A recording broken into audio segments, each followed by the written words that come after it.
Hello guys, स्वागत है आपका फिर से नए व्लॉग में। हम आपके लिए आ चुके हैं लेके नया ताज़ा ताज़ा व्लॉग, जिसमें बहुत ही मज़ा आने वाला है। लास्ट तक जरूर देखना, अगर मिस करोगे तो अपनी लाइफ का बहुत ही बड़ा पार्ट मिस कर दोगे। तो बात कुछ ऐसी है, कल मैं और मेरे दोस्त ओगी एंड कॉकरोच देख रहे थे छोटे बच्चों के साथ बैठ के। यार मतलब उसमें क्या मिमिक्री करी है लोगों ने यार। मतलब सनी देओल, अरशद वारसी, नाना पाटेकर, परेश रावल, मतलब बहुत ही मज़ा आया यार सुन के उनकी वॉइस को।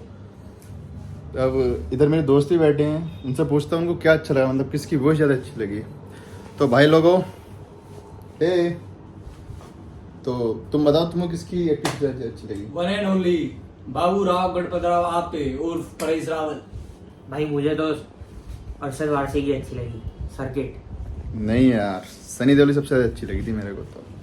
तो मैं तुमसे ये कहना चाहता हूँ, एक बार ट्राई करके दे लेते हैं हम भी वॉइस निकाल के, क्या बोलते हो? ठीक है, भाई ने बोला करने का तो करने का। ठीक है चलो, पहले मैं निकालता हूँ सनी देओल की, बताना कैसी लगी। ठीक है। ओए तोड़ दूंगा, फोड़ दूंगा, मेरे भाई को छोड़ दे वरना सारे तो तोड़ दूंगा। बलि बकरे की दी जाती है, शेर की नहीं। तो क्या हुआ, मेरा भाई तो बिल्ला है पर उसका जिगरा तो शेर जैसा है। पर मेरे भाई को छोड़ दे। ओए ये बोगला क्या है, ये सार्क बोगला क्या है रे बाबा। ये भारत माता, इसे कुछ नहीं आता। ये जबलू जैसे भूखा कुत्ता रोटी लाता है ना, बस वैसे सार्क को मेरे पास लाने का, फिर मस्त तेल में फ्राई करके खाने का। तू समझा? भाई लोग टेंशन लेने का नहीं, देने का। ये शार्क के भेजे में केमिकल घुसेला है, विनम्रता से उसका हृदय परिवर्तन नहीं होगा। ये जप्पी वप्पी छोड़ो, उसको कोने में ले जाके टप्पी देते हैं। कॉकरोच गैंग हल्ला बोल। वाह भी वाह यार, मजा आ गया यार, तुमने तो मजा कर दिया यार। एक्टिंग बहुत ही अच्छी करते हो तुम। भाई क्या यार, इसे एक्टिंग थोड़ी कहते हैं। ये तो है भाई। ये तो आवाज निकाल रहे हाँ, हैं। ये तो हम वॉइस चेंज कर रहे हैं ना, एक्टिंग का है इसमें।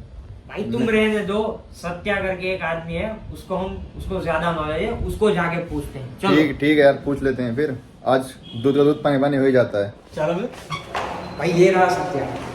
ठीक है, पकड़ते हैं इसको।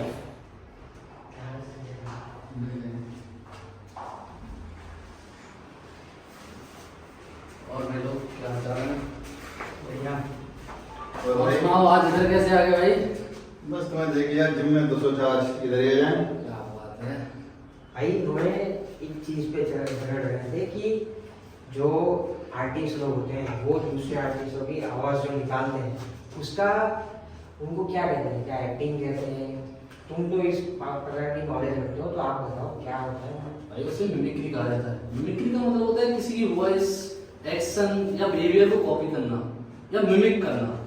मिमिक्री टेक्नोलॉजी एडवांसमेंट से पहले लोगों के जेस्चर्स को कॉपी किया करते थे, उसको माना जाता था और इसे माइम भी कहा जाता था। उस समय एक प्रसिद्ध कलाकार हुआ करते थे, उनका नाम था चार्ली चैपलिन। चार्ली चैपलिन अपने इशारों से लोगों को एंटरटेन किया करते थे। जैसी टेक्नोलॉजी एडवांसमेंट हुआ, मिमिक्री इवॉल्व हुई। भारत में कई तरह के कई फेमस मिमिक्री आर्टिस्ट हैं, जैसे कि नीनत कामत, जॉनी लीवर। ऐसे ही एक फेमस कलाकार को मैं जानता हूँ और चलो मैं तुम लोगों से मिलवाता हूँ। और इसके अलावा अगर कोई से तुम्हारे डाउट्स होंगे वो भी उससे क्लियर कर लेना। क्या नाम है, क्या करते हैं वो नेशनल स्कूल ऑफ ड्रामा से पास आउट हैं। उनका नाम है विशाल निमाज और उन्होंने काफी काम कर चुके हैं इस इंडस्ट्री में। अभी लेटेस्ट मूवी आई थी कल की, उसमें भी उन्होंने एक रोल दिया है। तो चलो उनसे मिलते हैं। आर्टिस्ट को देखते हैं आज कैसे।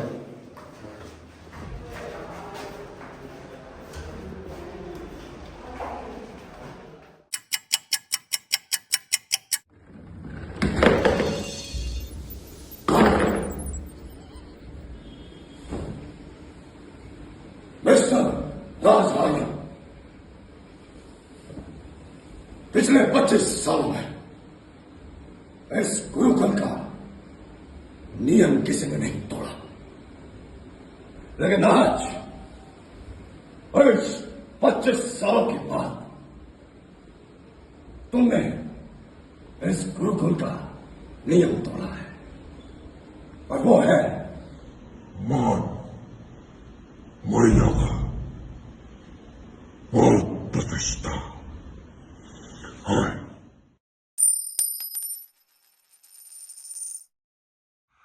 voice is a tool for me. It's one of a tool for me. It's a mean to converse with people. It's a weapon as well, and voice defines you.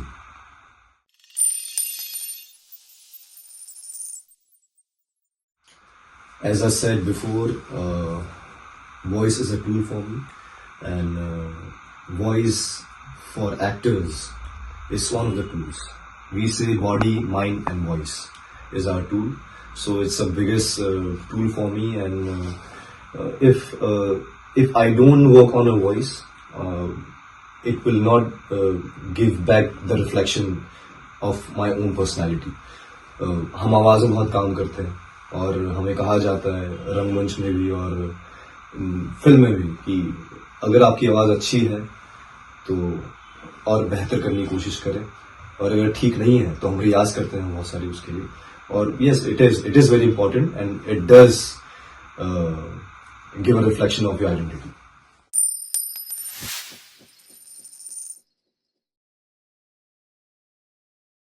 Yes, we do have different exercises for different genres, and to change my timbre for various genres, what I do is I first read the script properly.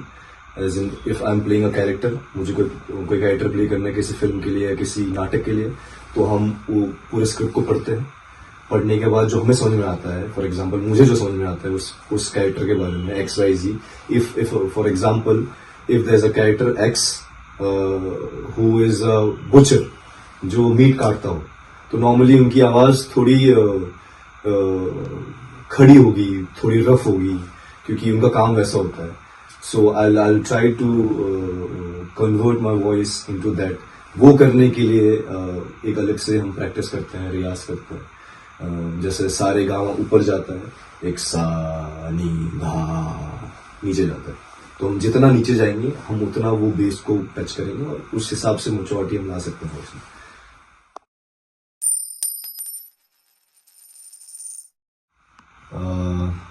First of all, a good texture, good habit as in a routine that you follow.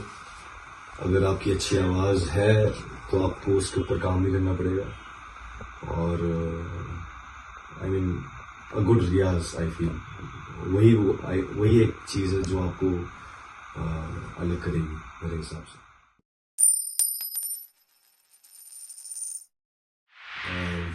I've learned this from my music teacher when I was in National School of Drama. He used to cover his face, mask पहन के आते थे वो, because they say a person who trains his voice have quite a sensitive muscle inside them. तो उसको अगर train कर रहे हैं तो आपको उसका ख्याल भी रखना पड़ेगा. First thing first, you have to रियाज डेली. एंड मैंने उनसे एक और चीज़ सीखी कि you should gargle your muscles, your throat muscles alternate days. ये सीखा मैंने. और हाँ, और अगर आपको एक हैवी वॉइस चाहिए, बेस वॉइस चाहिए, तो wake up 4 or 5 in the morning without brushing your teeth or without washing your mouth, आप सीधा रियाज करने बैठ सकते हो.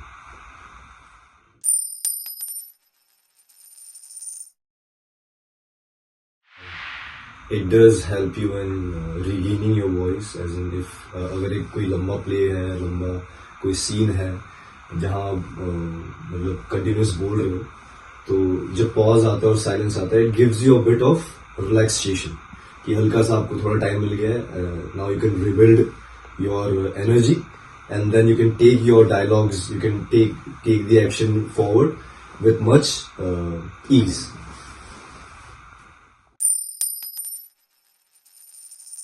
When I was a little guy, I used to mimic a lot of actors. I mean, for acting, एक actor start imitation से करता है, mimicry से करता है. So I used to mimic some actors, but then I didn't knew that I was doing it good or bad. It was just a fun activity. So I never knew how hard it is.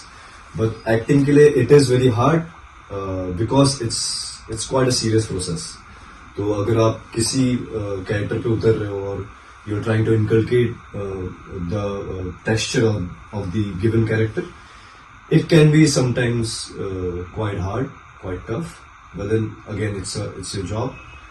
आपको वहां तक पहुंचना है, and sometimes you don't land properly on what you have imagined. I mean the end product can't be the same as you have imagined, but then कहीं आसपास पहुंच जाता है.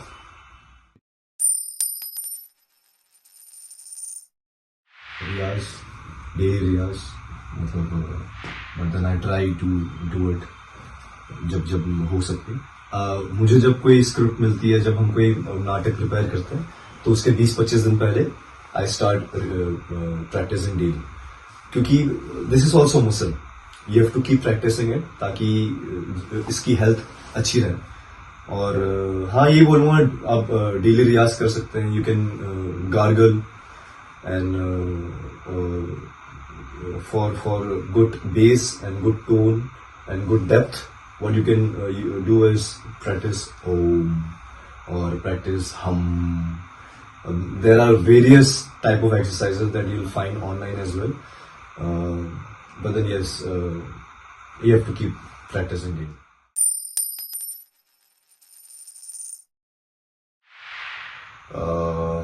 Mimicry is imitating, किसी की नकल उतारना, इमिटेट करना, कॉपी करना. अब मिमिक्री के भी टाइप्स हैं. Mimicry can be physical, it can be vocal, it can be sound.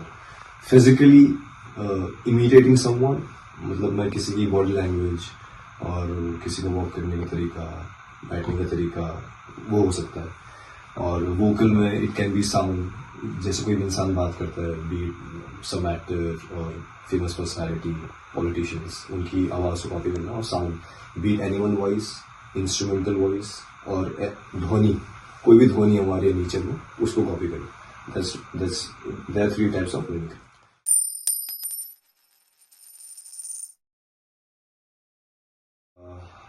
Initially मुझे नहीं मालूम था. मैं टीवी देखता था.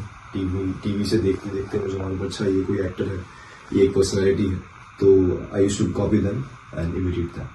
My first interaction was mimicking my favorite actors, and it just kept on growing inside me. And then I followed my passion and went into mimicry.